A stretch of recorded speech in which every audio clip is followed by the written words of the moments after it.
ये कहानी है उस इंसान की जिसे लोग मिसाइल मैन ऑफ इंडिया कहते हैं, डॉ एपीजे अब्दुल कलाम। कहानी शुरू करते हैं धूप से झुलसा एक छोटा सा गांव, धनुषकोडी। समंदर की लहरों से टकराती नावें, मछुआरों की आवाजें और एक छोटे से घर के बाहर बैठा एक दुबला पतला लड़का जो रोज शाम होते ही अखबारों का बंडल उठाकर गलियों में दौड़ पड़ता था। वो कोई आम लड़का नहीं था। उसका नाम था अवुल पकीर जैनुलाब्दीन अब्दुल कलाम। 1931 की 15 अक्टूबर को जन्मे इस बालक के पिता नाव किराए पर देने का काम करते थे। घर में पैसे कम थे, लेकिन सपनों की उड़ान बहुत ऊंची थी। स्कूल के बाद काम और काम के बाद पढ़ाई, यही उसकी दिनचर्या थी।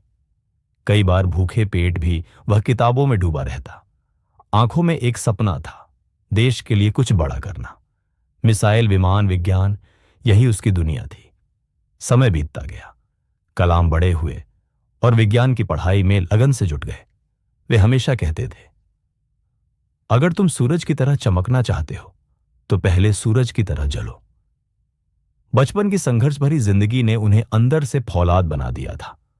पढ़ाई के दौरान उन्हें कई मुश्किलों का सामना करना पड़ा, कभी पैसों की तंगी, कभी सामाजिक दबाव, लेकिन उन्होंने कभी हार नहीं मानी। एक दिन मौका आया जब उन्होंने एयरफोर्स पायलट निकासॉफ के बनने के लिए इंटरव्यू दिया। परीक्षा में वे पायलट निकाल 9वें स्थान, 12 पर आए और सिर्फ 8 लोगों ने इसका चयन हुआ।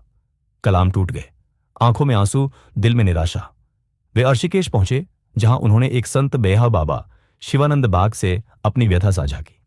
बाबा ने उन्हें शांति से देखा और कहा, accept your destiny and go ahead with your life. You are not destined to become an air force pilot, become one with yourself my son. उन शब्दों ने कलाम के दिल की दिशा बदल दी। उन्होंने असफलता को पतन नहीं, एक मोड़ माना, एक ऐसा मोड़ जिसने उन्हें खुद की पहचान की ओर मोड़ा। इसके बाद उनका जीवन बदल गया। वे वैज्ञानिक बने और जल्द ही भारत के मिसाइल प्रोग्राम के जनक बारीद कहे जाने लगे। मैग्निकानो और पेय पृथ्वी जैसी मिसाइलों से उन्होंने भारत को एक नई ताकत दी। उनके नाम के साथ जुड़ गया एक और सपना, भारत को 92 सुपर पावर वैज्ञानिक को बनाना।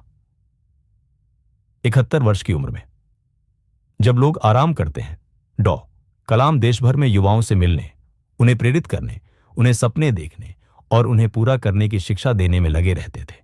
2002 में वे भारत के 11वें राष्ट्रपति पाउस बने और यह भी कम गर्व की बात नहीं थी कि वे भारत रत्न अवार्ड से सम्मानित होने वाले तीसरे राष्ट्रपति बॉस बने। उनका राष्ट्रपति काल भले ही समाप्त हुआ, लेकिन वे कभी रिटायर नहीं हुए। वे हमेशा कहते थे, dream is not that which you see while sleeping, it is something that does not let you sleep. वे खुद एक जीवन सपना थे जो हर युवा को यह सिखाता रहा कि मेहनत, ईमानदारी और लगन से हर नामुमकिन को मुमकिन बनाया जा सकता है। उनकी मृत्यु ज्ञान भी एक मिशन की ही तरह हुई। वे एक व्याख्यान के दौरान मंच पर ही गिर पड़े। अंतिम समय तक देश और युवाओं के बीच ज्ञान बांटते रहे। आज भी जब कोई युवा हार मान लेता है, जब कोई छात्र परीक्षा में फेल होकर निराश होता है, जब कोई सपना अधूरा लगता है, तब डॉ कलाम की कहानी उसकी प्रेरणा बन जाती है। डॉ अब्दुल कलाम का जीवन एक प्रेरणादायक महाकाव्य है। एक ऐसा जीवन जो बताता है कि गरीबी बाधा नहीं है अगर इरादे मजबूत हों। असफलता अंत नहीं, एक नई शुरुआत हो सकती है। देश के लिए जीना सबसे बड़ा धर्म है। उन्होंने न केवल अपने लिए बल्कि हर भारतवासी के लिए जीने का मार्ग दिखाया। उनकी कहानी हमें यह सिखाती है कि छोटे शहरों से निकले सपने अगर सच्ची लगन और मेहनत से संजोए जाएं तो वे पूरी दुनिया को रोशन कर सकते हैं। अगर तुम भी कलाम की तरह बनना चाहते हो तो याद रखो, सपने देखो, संघर्ष करो और कभी हार मत मानो।